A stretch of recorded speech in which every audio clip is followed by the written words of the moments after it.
Good evening and thank you for joining us. I'm Jane Chaco. We'll check in on those expected thunderstorms in a moment, but we begin with breaking news into the investigation into the death of a 12-year-old girl in Enfield. The Department of Children and Families confirms that NBC Connecticut first reported yesterday that they were involved with her 1 week before she died.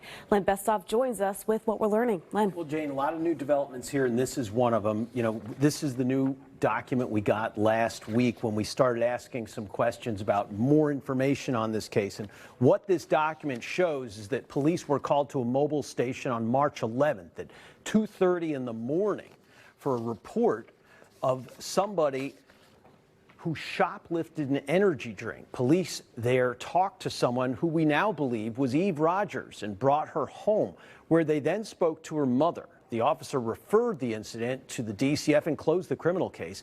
Now DCF is responding, saying, "Our thoughts are with Eve's family, friends, neighbors, and all those who knew her as they face the unimaginable grief of her loss. We can confirm that in March 2026, the agency received a report that Eve had left her home in the early morning hours without the knowledge or permission of her family to walk to a nearby store. The department had been investigating these allegations for approximately 1 week prior to Eve's untimely death. We are continuing our joint investigation with law enforcement into both the circumstances surrounding Eve's death and the allegations of sexual abuse that were reported following her passing.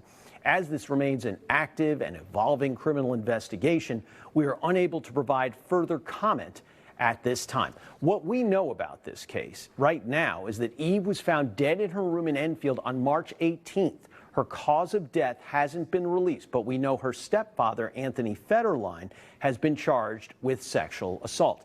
This is a story we will continue to follow very closely. Len Bestoff, NBC Connecticut Investigates. Let's send it back to you, Jane. All right, Len, thank you.